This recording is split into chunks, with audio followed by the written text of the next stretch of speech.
With me now is America's point man on infectious diseases, Dr. Anthony Fauci. He's been the director of the National Institute of Allergy and Infectious Diseases since 1984. And next we have Knut Wittkowski. Welcome, Knut. Very good to see you. Thank you for inviting me. Yes, we're so glad you're here. Dr. Knut Wittkowski is head of biostatistics, epidemiology, and research design at the Rockefeller University. He studied at the University of Tübingen In Germany. Where he received his DSc in medical biometry. Please pardon my mispronunciation of these words. His dissertation is entitled Knowledge-Based Support for the Analysis of Inexact Data. That sounds very interesting. I'd like to learn more about that. He's been published in the American Journal of Public Health, and he has earned a PhD in computer science from University of Stuttgart.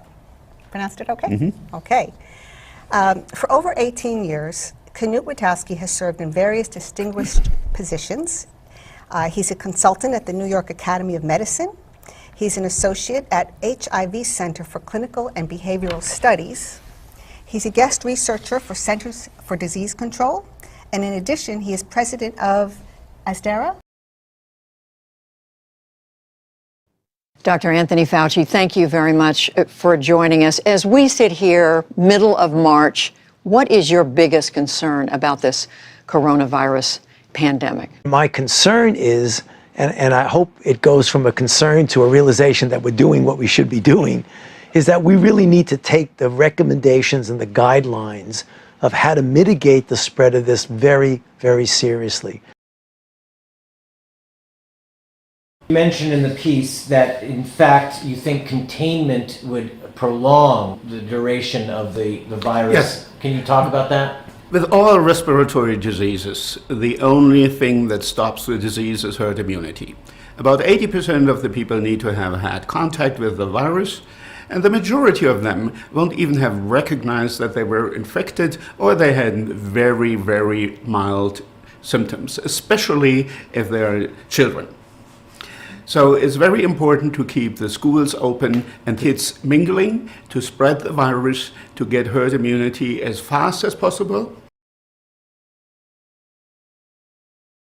So what Dr. Birx has really said very simply is that there are really two dynamic forces that are opposing each other here. As I've mentioned several times in our briefings, the virus, if left to its own devices, will do that dark curve that Dr. Birx showed you. The other dynamic force is what we are doing, what we're trying to do, and what we will do in the form of mitigation. There is no evidence around that doing any of these antisocial separation or prohibition or whatever you call it has any effect on the epidemic. With one exception, it flattening the curve, what people try to do, is broadening it. And that means it takes more time. And if it takes more time, in the end, you are putting more people at risk because nobody can, for extended periods of time, follow these draconic strategies or measurements. I get questions a lot, Dr. Birx and I, about these numbers, the projections that you went with from 100,000, 200,000, now down to 60,000. That's a sign that when, as I keep saying, when you take the data you have and you reinsert it into the model modifies. Data is real, model is hypothesis.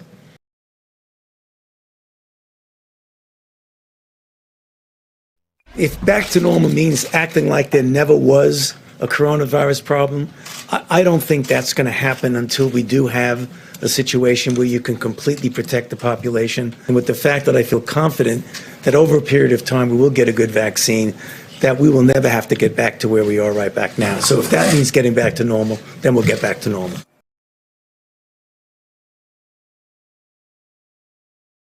Going into a month now of lockdown or more, we're looking at a few more weeks to say in the end of April. How long would this entire thing have lasted had we gone with your approach and just said, hands off, let it run its course like other flu seasons.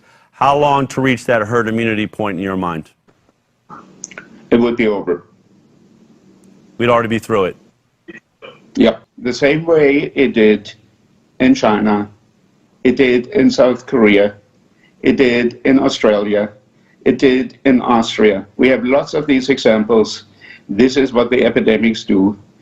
And there is no reason to expect it would be fundamentally different in the United States.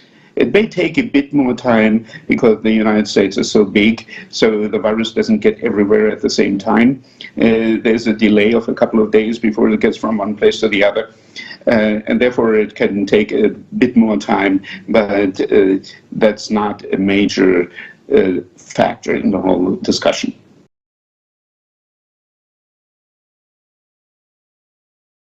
It's not the first coronavirus that comes out, and it won't be the last. And for all respiratory diseases, we have the same type of an epidemic. If you leave it alone, it comes for 2 weeks, it peaks, and it goes for 2 weeks, and it's gone.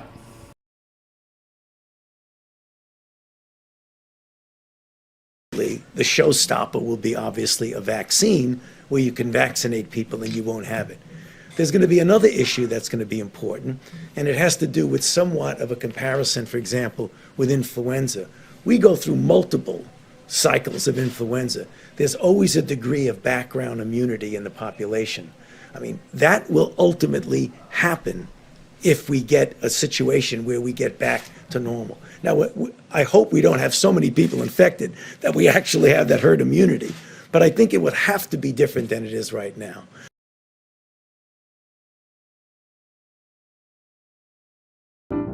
I looked into a claim that people make that in China and South Korea, the social distancing had successfully helped to control the epidemic.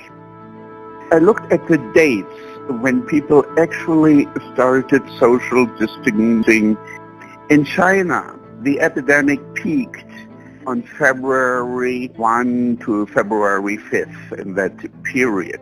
But the schools were not closed until February the 20th. That was 2 weeks later. In South Korea, we have a similar pattern. In Daegu, or however that city is being pronounced, where the church of Shincheonyoi had that outbreak. The self-quarantine was ordered only on February the 23rd, when the peak in that city happened. The national distancing was not advised until February the 29th, so that's a week later, when the national peak happened. So both in China and in South Korea, social distancing started only long after the number of infections had already started to decline and therefore had very little impact on the epidemic. That means they had already reached herd immunity or were about to reach herd immunity. They were very close. But by installing the social distancing, they prevented it to actually getting to the final point. And this is why we're still seeing new cases in South Korea several weeks after the peak.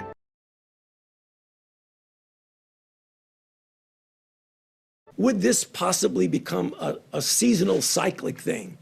And I've always indicated to you that I think it very well might. Can you imagine a time where Americans carry certificates of immunity? You know, that's possible. I mean, it's one of those things that we talk about when we want to make sure that we know who the vulnerable people are and not.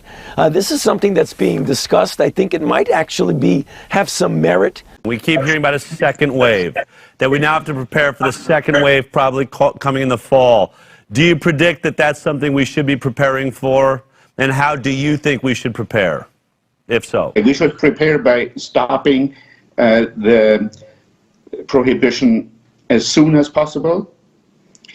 and then we have a good chance that there will be no second wave. If there is a second wave, it is because the shutdown was preventing herd immunity to build. And then if the summer is over and people stay more time indoors, then the virus will start spreading again. And the way to prevent that is to let the virus run its course right now and be done with it.